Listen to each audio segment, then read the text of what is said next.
Hey guys, it's Angel and today I want to show you my pinaka nagmamadali makeup tutorial. So everything is in this bag right here.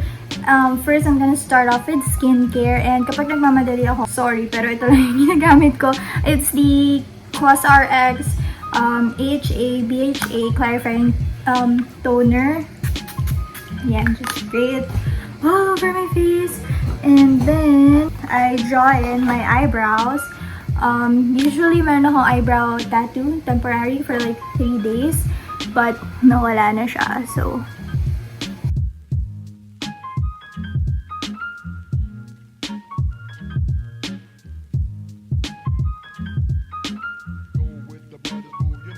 I have a lot of eyebrow hair naman. So, kapag nagmamadali ako, I just fill them in. Hindi ko binabago yung shape whatsoever. Yung natural shape ko lang. And hindi ko siya masyadong kinakapalan para dun tayo sa natural look. I go with this BB Holic from iWhite. It's in the shade Beige. Ito yung ginagamit ko ngayon kasi lahat ng BB creams ko masyadong maputi sa akin kasi nag-swimming kami and ayan, sunburn ako. So, I just draw some whiskers. Tapos, meron akong pimple ngayon kasi it's almost that time of the month. I just use my fingers para dito sa BB Holic na to kasi pag gumagamit ako ng sponge, literally nawawala lang siya. So, if ever I place too much, I would use a sponge para bawasan ng onte. Pero most of the time, I just use my fingers and it's also faster. But make sure na hindi mo dinadrag yung face mo because that will cause aging.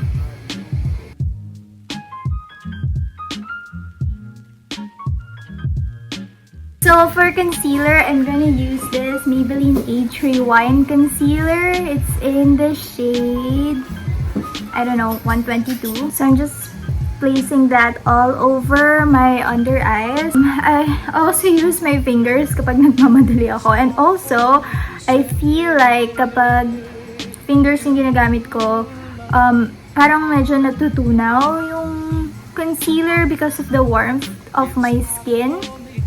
Of my fingers, I mean. So, ayun. And then, for my cheeks, I'm gonna use this PeriPera's Ink Velvet in the shade number 6. Nakalimutan ko, may pangalan tong shade na to eh.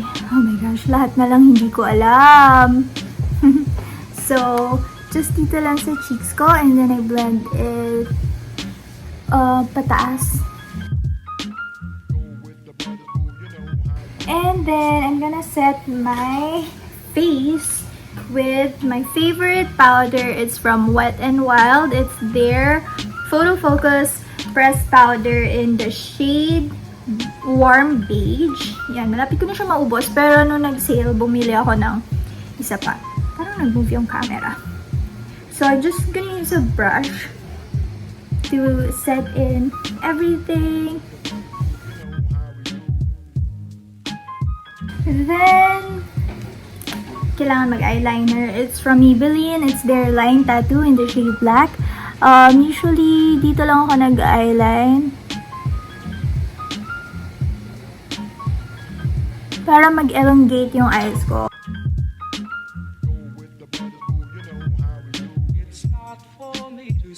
Para lang medyo mag-brighten up yung eyes ko, I'm gonna use this Wet n Wild Rose in the Air palette na nasira ako kasi nabaksa ko siya. So, I'm just grabbing my ring finger. Lalagyan ko lang ng onti yung lids. Itong shade na brown. I don't usually do this kapag nagmamadali na ako, pero medyo feel ko mag-contour ngayon. So, I think I'm just gonna use this shade na onti-onti lang na may halo nito para lang hindi masyadong dark. Ayan, pwede na. And, pwede na yan. And then, last but not least, I'm gonna use these PeriPera Ink Velvet, yung kanina ginamit ko sa cheeks ko. And then this one, it's in the shade 12. Link ko na lang siguro yung mga products. So, as you guys can see, sa labas ko lang yan nilagay. And then, itong darker shade dito naman sa inner part of the lips. And then, blend them together. Tapos, ayan na. Yan na yung makeup look ko. Magsusuklay na lang ako. Balikan ko kayo, guys. Ayan, guys. Ano masasabi nyo? Diba? Super fast lang. Tapos, very easy to do. Dapat pala kanina pa ako nagsuklay bago mag-film, no? Ang pangit tuloy. So, yeah. Ayan na siya, guys. Ililink ko na lang yung mga products below in the description box. So, I hope you guys subscribe, like this video, and leave me a comment below. See you guys next time. Bye-bye!